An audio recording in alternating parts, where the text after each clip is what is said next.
Welcome to our deep dive into the 529 tax trap and how your college savings deduction might disappear if you're not careful. Today, we'll uncover why choosing an out-of-state 529 plan can cost you valuable state tax deductions, what counts for a deduction and what doesn't, and exactly how to optimize your contributions. Let's get started, and then we'll walk through the agenda.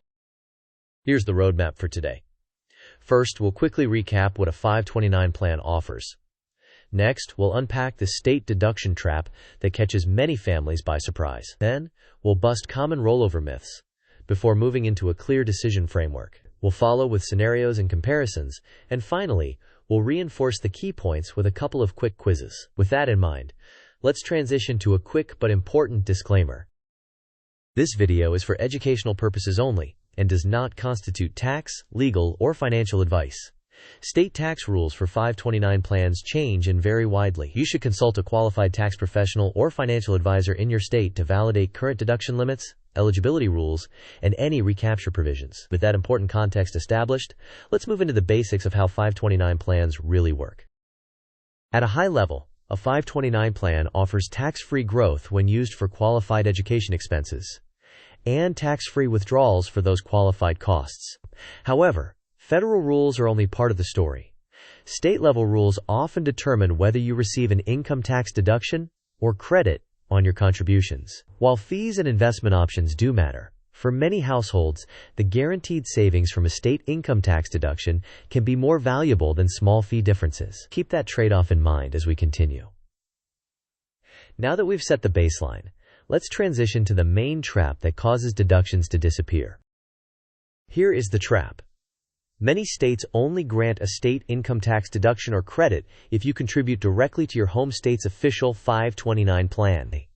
If you pick a low-cost, out-of-state plan, you may forfeit this benefit entirely. States frequently cap how much you can deduct in a given tax year, commonly around $5,000 for individual filers and $10,000 for married couples, though exact limits vary. The key trade-off is between potential fee savings in an out-of-state plan and a guaranteed state tax benefit in your home state plan. In many cases, the immediate, predictable tax savings outweigh marginal fee differences. With that pitfall in mind, let's walk through how contributions and rollovers actually behave.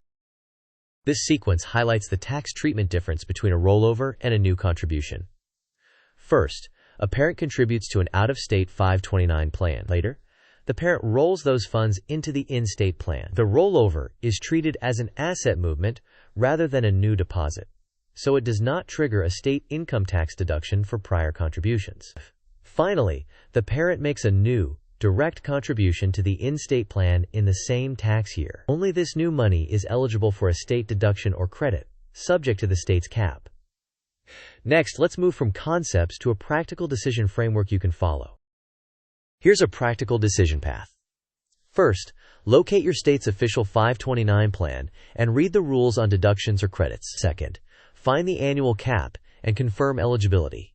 Third, compare the guaranteed state tax savings to any fee differences using a simple break-even estimate. When a deduction is available, prioritize your in-state plan to capture the guaranteed benefit. If you already use an out-of-state plan, you can open your in-state plan and direct all new contributions there going forward. Remember, rollovers do not create deductions for past contributions. Only new, direct contributions to the in-state plan qualify. Finally, automate contributions to align with the annual cap and maintain accurate records for tax filing. With steps in hand, let's examine some illustrative scenarios.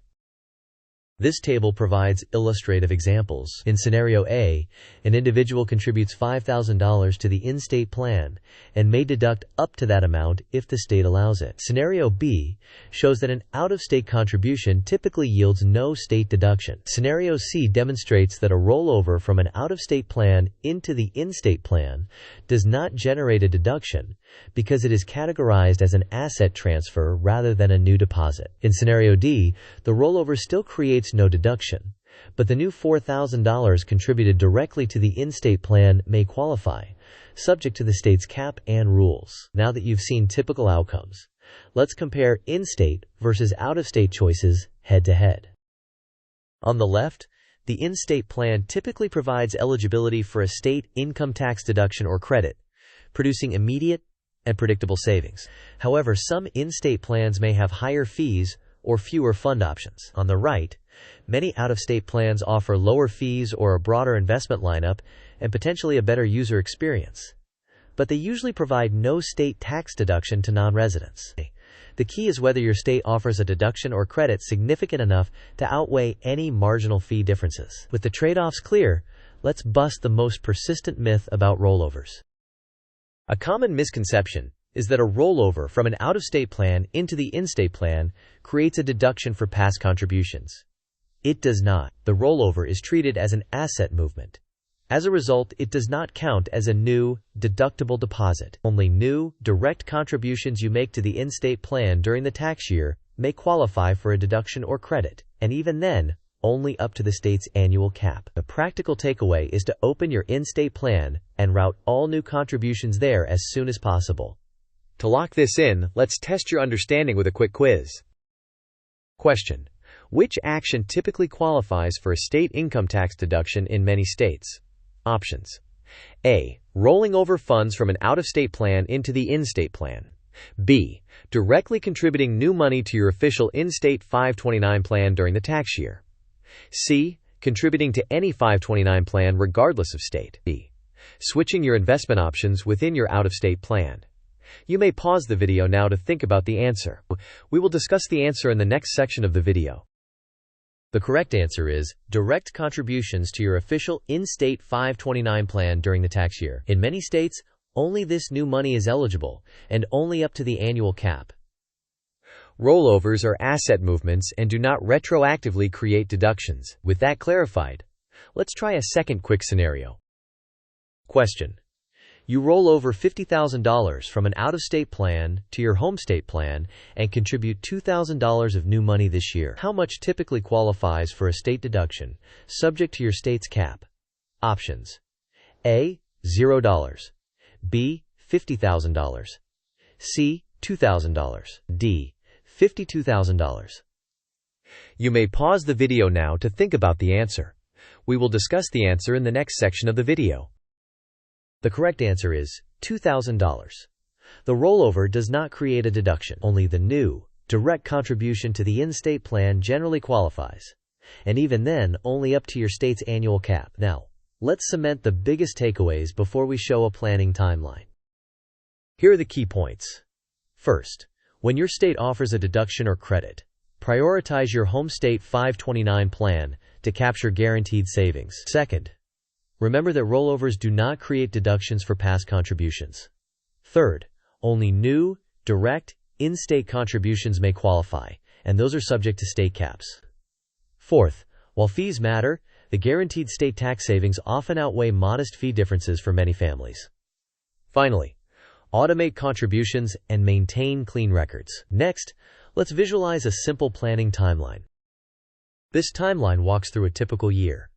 In the first quarter, open the in-state plan, confirm deduction rules, and set your target. In the middle of the year, automate monthly contributions to steadily approach the cap. In the final quarter, top up to fully utilize the deduction limit if appropriate, and carefully document contributions for tax filing. Notice that rollovers are not used as a strategy to create deductions. They are simply asset movements. With the plan in place, let's wrap up with a concise recap.